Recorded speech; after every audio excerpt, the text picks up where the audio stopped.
अध्यक्ष महोदय, हम नए नए आए हैं, पहली बार चुनकर हम विधानसभा में आए। हमारी जनता ने जहां चुन के हमें भेजा है 38,000 वोटों से जीत के आई हूं, लेकिन अब हम गए थे वहां तो हमारे विधानसभा के जो प्रबुद्ध जन थे, नागरिक थे, पूछ रहे थे कि विधानसभा में क्या होता है, महामहिम राज्यपाल के भाषण में क्या था। जब से हम विधानसभा चालू हुई है, माननीय सभापति महोदय, राम के नाम पे राजनीति।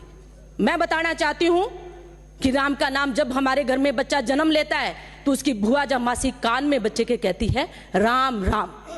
जब हमारे अंतिम शैया पर हम होते हैं, हमारी अर्थी सजाई जाती है, हमारे हिंदू रीति रिवाज के अनुसार हम मुखाग्नि नहीं देते जब तक अर्थी के नीचे हम 108 बार राम का नाम नहीं लिखते हैं। तो क्या आप बताएंगे हमें राम नाम की भक्ति?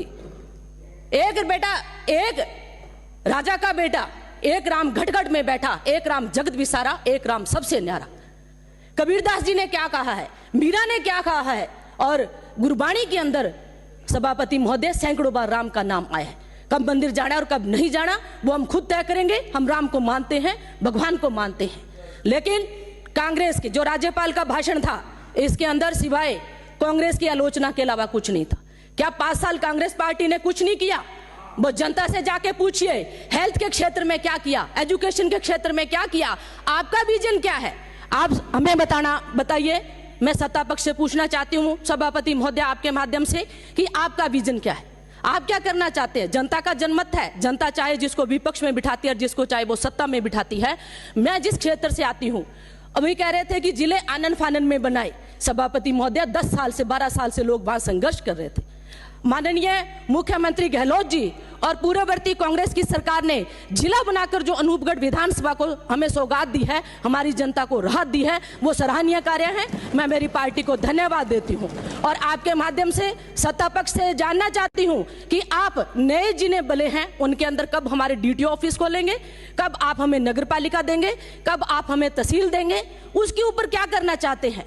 किस तरह से आज हमारे सीएससी मेरे घड़साना, रावड़ा, अनूपगढ़ के अंदर एक भी गायनी डॉक्टर नहीं है। आप मेरे विधानसभा के अंदर गायनी डॉक्टर की कब व्यवस्था करेंगे, ट्रॉमा सेंटर कब देंगे? और सबसे बड़ा मुद्दा कि जिस विधानसभा क्षेत्र से मैं आती हूँ वहां पे अध्यक्ष महोदय सिंचाई पानी पे हम निर्भर हैं। किसानी से संबंधित मेरा जिला है, भारत और पाक की सीमा पे बसी हुई मेरी अनूपगढ़ विधानसभा है। अभी पीछे जो रेगुलेशन जारी किया, उस रेगुलेशन का क्या नियम था, किस क्रम में हमारी वरीयता क्रम जो हमारा चेंज किया गया, जो 30 हमें पानी पीछे मिलना चाहिए था सर, हमें आगे पानी इन्होंने 8 मार्च की, अब ये बंदी ले रहे हैं 15 मार्च को जो इरिगेशन डिपार्टमेंट है। अध्यक्ष महोदय मेरी बात नोट की जाए, क्योंकि हमारी जो सरसों की और गेहूं की जो हमारी फसल है उसके पकाव के लिए हमें 15 अप्रैल तक पानी चाहिए आईजीएनपी नहर के अंदर। तो मेरा मानना है कि सर आप सिवाय एक दूसरे पे छींटा कसी के, एक पार्टी की कमी गिनाने के बदले आपने जनता को मौका दिया है, तो आप लोग जनता के हित से संबंधित काम कीजिए। अभी आप कह रहे थे गेहूं के ऊपर, दूसरा सर शिक्षा के क्षेत्र में बात थी कि जिले का, जिस क्षेत्र से मैं आती हूँ सर, 2 बार वहां आप कह रहे थे ना कि मुख्यमंत्री ने जिस विधायक ने मांगा उसको दिया। बिल्कुल आपकी बात सत्य है माननीय सदस्य, क्योंकि सभापति महोदय आपके माध्यम से मैं बताना चाहती हूं कि हमारा अनूपगढ़ विधानसभा में लगातार बीजेपी के विधायक थे, फिर भी माननीय मुख्यमंत्री गहलोत जी ने बिना भेदभाव किए अनूपगढ़ को जिला दिया था। तो उस आदमी की नीति बहुत अच्छी थी, इलाज बहुत अच्छे हो रहे थे।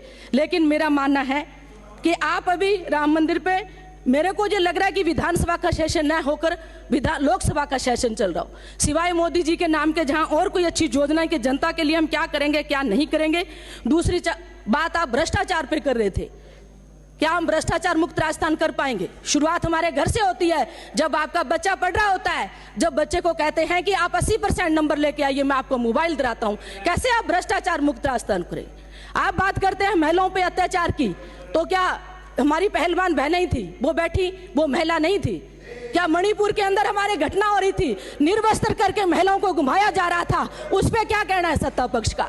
महिला की बात करते हैं आप लोग। और इसके साथ साथ मैं आपसे यह भी कहना चाहती हूं अध्यक्ष महोदय आपके माध्यम से कि एक जो राजस्थान सरकार ने खाद्य एवं नागरिक आपूर्ति विभाग के माध्यम से जो विजन था कि हम सरसों के ऊपर आरएमसी 2020 और 24 और 25 का है समर्थन मूल्य पे खरीदने की बात है। जिसमें 2275 रुपये, मेरे से पहले मेरे छोटे भाई अभिमन्यु ने भी इस पे बात कही थी, 2275, और उस समर्थन मूल्य के ऊपर 125 रुपया आप बोनस दे रहे हैं, तो कुल मिलाकर 2400 रुपया हो रहा है। तो आप बात कर रहे हैं 2700 रुपये की। इस पे आपका क्या कहना है? तो अध्यक्ष महोदय, आपके माध्यम से मुझे ये कहना है कि हमारी जो IGNP है, इसकी जो बंदी ली जा रही है 60 दिन के आगे, ये मेरा पॉइंट नोट करने लायक है सर, क्योंकि हमारा क्षेत्र वो सिंचित है। उस पे आप लोगों ने 15 अप्रैल तक अपने डिपार्टमेंट से लेकर ये बात हमें 15 अप्रैल तक पानी दिया जाए, जिससे हमारी फसलों का पकाव हो सके।